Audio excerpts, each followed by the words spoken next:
Next ಖಜಾಂಚಿಯವರು MN ಶಿವಂತಿಂಗ್ ಅವರು ಬನ್ನಿ madam ಮುಂದೆ. ಯಾವಾಗಲೂ ನಗ್ತಾ ಇರ್ತಾರೆ ಮಾತ್ರ. ರಾಮಣ್ಣ ಖುಷಿ ಅಲ್ವಾ ಸರ್? ಖಜಾಂಚಿ ಸ್ಥಾನ ಗೊತ್ತಿದೆ ಅಲ್ವಾ? ಏನ್ ಕೆಲಸ ಇರುತ್ತೆ ಇಲ್ಲಿ? ಹಣಕಾಸು ನಿರ್ವಹಣೆ.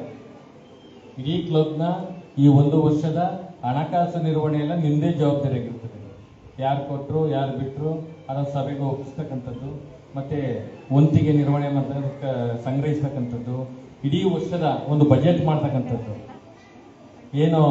ಏನೆಲ್ಲ ಕಾರ್ಯಕ್ರಮ ಮಾಡ್ಬೋದು, ಸಭೆಗೆ ಎಷ್ಟು ಖರ್ಚಾಗುತ್ತೆ, ಸೇವಾ ಕಾರ್ಯಕ್ರಮ ಖರ್ಚಾಗುತ್ತೆ, ಇದಕ್ಕೆ ಯಾರು ಸಪೋರ್ಟ್ ಮಾಡ್ತಾರ ನಮ್ಮ ಕ್ಲಬ್ನ ಸದಸ್ಯರುಗಳು ಅನ್ನೋದೆಲ್ಲ ಪಟ್ಟಿ ಮಾಡ್ಕೊಳ್ಬೇಕು. ಒಂದು ಬಜೆಟ್ ರೆಡಿ ಮಾಡ್ಕೊಂಡ್ಬಿಟ್ಟು ಪ್ರತಿ ತಿಂಗಳು ಸಭೆ ನಡೆದಾಗ ಈ ತಿಂಗಳು ಇಷ್ಟು ಕಾರ್ಯಕ್ರಮ ಹಮ್ಮಿಕೊಂಡಿದ್ವಿ, ಇದು ಮಾಡಬೇಕು, ಎಲ್ಲ ಖರ್ಚು ವೆಚ್ಚ ಹೇಗೆ ಸರಿದೂಗಿಸೋದು ಅಂತೇಳಿ ಎಲ್ಲ ಸಿಡಿ ಸಭೆಗೆ ಮಂಡಿಸಬೇಕು. ಅಧ್ಯಕ್ಷರ ಕಾರ್ಯದರ್ಶಿಗೆ ಹೇಳಿ ಎಲ್ಲ ಸದಸ್ಯರಿಗೆ ಅವರು ಹೇಳ್ತಾರೆ, ಆಯ್ತು ಈ ಸರಿ ನಮ್ಮದು ವೆಡ್ಡಿಂಗ್ ಆ್ಯನಿವರ್ಸರಿ ಇದೆ, ನನ್ನ ಬರ್ಡೇ ಇದೆ, ನನ್ನ ಮಕ್ಕಳದು ಒಂದು ಹುಟ್ಟುಹಬ್ಬ ಇದೆ, ಅಥವಾ ಇನ್ಯಾರು ಕೆಲಸಕ್ಕೆ ಸೇರಿದ್ರು, ಒಂದು ಒಳ್ಳೆ ಪರ್ಸೆಂಟೇಜ್ ಮಾಡೋ ಒಂದು ಸೇವೆ ಮಾಡೋಣ ಅಂತೇಳಿ ಖುಷಿಯಾಗಿ ಅವ್ರು ಬರ್ತಾರೆ. ಯಾವಾಗಲೂ ಸಹ ನೀವು ಕೇಳೋದಷ್ಟೇ ಅವ್ರು ಸಪೋರ್ಟ್ ಮಾಡೋದು. ಕೆಲವರು ಓಪನ್ ಆಗಿ ಹೇಳ್ಬೋದು, ಕೆಲವರು ನಾವೇ ಅವ್ರಿಗೆ ಐಡಿಯಾ ಕೊಡೋಣ. ಹಾಗಾಗಿ ಅಷ್ಟು ಕೆಲಸನ ಮಾಡ್ತಾ ಅಕೌಂಟ್ ಓಪನ್ ಮಾಡಿಸಿದ್ದೀರಾ? ಇನ್ನೂ ಇಲ್ಲ, ಈಗ ಮಾಡಿಸ್ಕೊಳ್ಳಿ. ಈಗ ನಮ್ಮ ಅಂಬಾಜಿಯವರು ಇದ್ದಾರೆ ರತ್ತಮ್ನವರು, ಅವರು UBI ಬ್ಯಾಂಕ್ನಲ್ಲಿ ಅವರ ಬಳಸ್ಕೊಂಡು ನೀವು ಅವ್ರು ಏನೆಲ್ಲ ದಾಖಲಾತಿ ಹೇಳ್ತಾರೆ ಕೊಟ್ಕೊಂಡು ಅಕೌಂಟನ್ನು ಓಪನ್ ಮಾಡಿಸ್ಕೊಂಡು ನೀವು ಯಾವುದೇ ಸಂಗ್ರಹ ಮಾಡಿ ಯಾವುದೇ ಸೇವಾ ಕಾರ್ಯ ಕೊಡಿ ನೀವು ಅಲ್ಲಿಗೆ ಅಕೌಂಟ್ ಹಾಕೊಂಡ್ಬೇಕಾದ್ರೆ ವ್ಯವಹರಿಸಬೇಕು. ಮತ್ತು ಪ್ರತಿ ವರ್ಷ ವಂತಿಗೆ ಸಂಗ್ರಹಿಸಬೇಕು. ಒಬ್ಬ ಸದಸ್ಯರಿಗೆ 1,000 ರೂಪಾಯಿನ ಕೊಡಬೇಕು. ಈ ವರ್ಷ ಏನೋ ಅಂತ ರಿಸ್ಕ್ ಇಲ್ಲ, ಯಾಕೆಂದ್ರೆ ಆಳೇ ಕೊಟ್ಬಿಟ್ಟಿದ್ದಾರೆ. ನಿಮ್ಮ ಕ್ಲಬ್ದವರೆಲ್ಲ ಅಮೌಂಟ್ ಬಂದ್ಬಿಟ್ಟಿದೆ. ನಾವು ಆಲ್ರೆಡಿ ಇಂಟರ್ನ್ಯಾಷನಲ್ಲು, ಮಲ್ಟಿಪಲ್ಲು, ಈ ಗ್ಯಾಗ್ ಆ್ಯಂಡ್ ಗ್ಯಾವೆಲ್ಲು, ಒಂದು ಬ್ಯಾನರು, ಅದೇನೆಲ್ಲ ಕೊಡಬೇಕು ಕೊಟ್ಬಿಟ್ಟಿದ್ದೀವಿ ನಿಮ್ಮ ಹಣವನ್ನು. ಹಾಗಾಗಿ ಈ ವರ್ಷ ಅಂತ ರಿಸ್ಕಿಲ್ಲ. ಬಟ್ ಇರುತ್ತೆ, ನೀವು ಸೇವಾ ಕಾರ್ಯಕ್ರಮಗಳು ಸಂಗ್ರಹ ಮಾಡ್ತಕ್ಕಂಥದ್ದಿರುತ್ತೆ, ಅದನ್ನು ಮಾಡಿಕೊಂಡು ಯಶಸ್ವಿಯಾಗಿ ಮುನ್ನಡೆಸಬೇಕು. ನಿಮ್ಗೆ ಒಪ್ಪಿಗೆ ಇದೆಯಾ? ಆದರೆ ಬಾಕಿ ಕೆಲಸ ಮಾತಾಡ್ಸ್ಬೋದು. ಈ ದುಡ್ಡು ಕೇಳೋದಿದೆಯಲ್ಲ, ಅದು ಸ್ವಲ್ಪ ಕಷ್ಟ ಆಯ್ತದೆ. ಕೆಲವರು ಖುಷಿಯಿಂದ ಕೊಡ್ಬೋದು, ಕೆಲವರು 1-2 ಟೈಮ್ ತಗೊಳ್ಬೋದು. ಏನೋ ಮಾಡೋಕೆ ಒಂದು ವಾರನೇ ತಗೊಳ್ಬೋದು, ಒಂದು ತಿಂಗಳೇ ತಗೊಳ್ಬೋದು. ಆಗ ಪ್ರೀತಿಯಿಂದ ಸ್ವೀಕರಿಸ್ಬೇಕು ನೀವು. ಆಯ್ತು ಖಂಡಿತ ಕೊಡಿ ಅಂತೇಳಿಲ್ಲ, ನಾನು ಕೊಟ್ಟಿರ್ತೀನಿ ಅಂತ ಹೆಚ್ಚಾಗಿದೆ, ನಾನು ಕೊಟ್ಟಿರ್ತೀನಿ ಅಂತ ಹೇಳ್ಕೊಬೋದು. ಇಲ್ಲಾಂದ್ರೆ ಅವ್ರಿಗೆ ಹೇಳಿ ಮನವೊಲಿಸಿ ಅದರಲ್ಲಿ ಭಾಳ ಸೌಹಾರ್ದಯುತವಾಗಿ ವ್ಯವಹರಿಸ್ಬೇಕಾಗ್ತದೆ. ಹಾಗಾಗಿ ನಿಮ್ಮ ಲೆಕ್ಕಾಚಾರ ಏನು ಕಲೆಕ್ಟ್ ಮಾಡ್ತೀರಿ ಬಿಡ್ತೀರಿ ಮಂತ್ಲಿ ಅಲ್ಲೇ ಕೊಟ್ಟರ ಮುಖಾಂತರ ವರ್ಷದ ಕೊನೆಯಲ್ಲಿ ನಿಮ್ಮ ಯಾರು ಯಾವುದೇ ಒಂದು ಕರೆಕ್ಟಾಗಿ ಕೊಟ್ಟಿದ್ರು ಕರೆಕ್ಟಾಗಿ ಕೆಲಸ ಮಾಡಿದ್ದಾರೆ ಅಂತೇಳಿ ಅವ್ರು ಖುಷಿ ಪಡಬೇಕು. ಒಳ್ಳೆ ಬೆಸ್ಟ್ ಫೈನಾನ್ಸಿಯರ್ ಅನ್ಸ್ಕೋಬೇಕು. ಫೈನಾನ್ಸ್ ಮಾಡ್ತೀರಾ ಇಲ್ವಾ? ಓಕೆ, ಮೆಡಿಕಲ್ ಸ್ಟೋರ್ ನಡೆಸ್ತಾರೆ ಅಂತ ಹೇಳಿದ್ರು. ಹಾಗಾಗಿ ಭಾಳ ಚೆನ್ನಾಗಿ ಮಾಡಿ. ಒಪ್ಪಿಗೆ ಇದೆಯಲ್ಲ ನಿಮಗಿನ್ನು? Okay, thank you. ಕೂತ್ಕೊಳ್ಳಿ.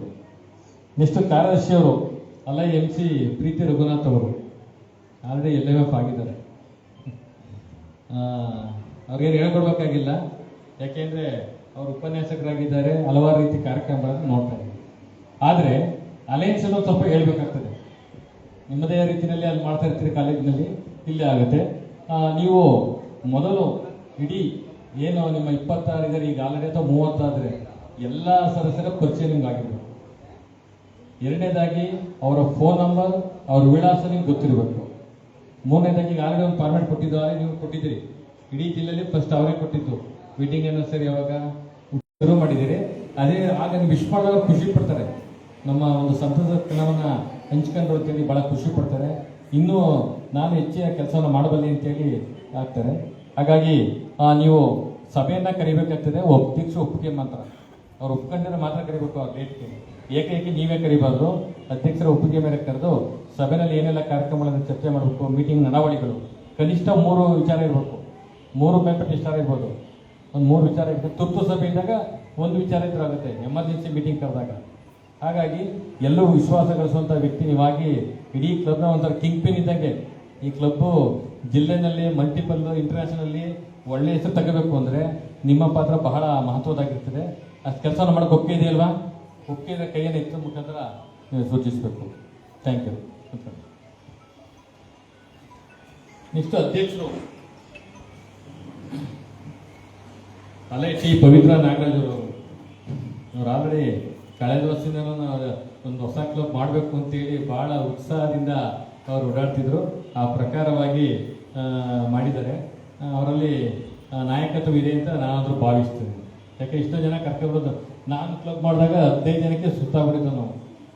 ಎಲ್ಲ ಒಂದು ಬಾಂಡಿಂಗ್ ಬೇಕಲ್ಲ, ಎಲ್ಲರೂ ಒಂದು ಕೂಗಕ್ಕೆ ಬರಬೇಕು, ಎಲ್ಲರೂ ಒಪ್ಪಿಗೆ ಇರ್ಬೇಕಲ್ಲ.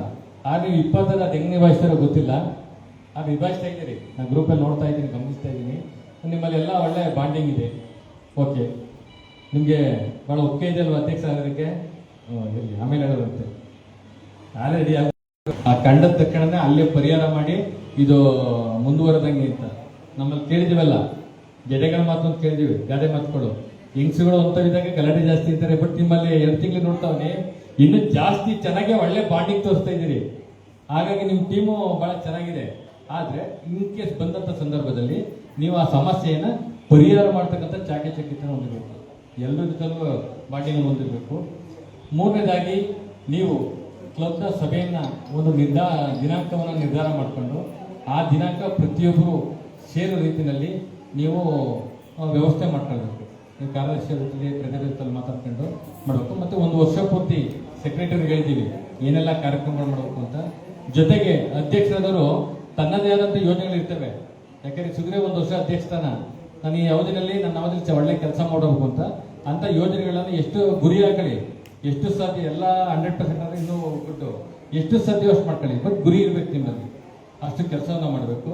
ಹಾಗಾಗಿ ಈ ಒಂದು ಅಧ್ಯಕ್ಷ ಸ್ಥಾನವನ್ನ ಈ ವರ್ಷ ಬಹಳ ಯಶಸ್ವಿಯಾಗಿ ಜಿಲ್ಲೆನಲ್ಲಿ, ಮಲ್ಟಿಪಲ್ನಲ್ಲಿ, ಇಂಟರ್ನ್ಯಾಷನಲ್ಲಿ ಗುರುತಾಗಬೇಕು. ನಿಮ್ಮ ದ್ವಾರಕಾ ಅಲಯನ್ಸ್ ಕ್ಲಬ್ ಬಹಳ ಉತ್ತಮವಾಗಿ ಕೆಲಸವನ್ನು ಮಾಡಿದ್ದಾರೆ ಈ ವರ್ಷ ಅಂತೇಳಿ ಅದು ಮಾಡಕ್ಕೆ ರೆಡಿ ಇದ್ದೀರಲ್ವಾ?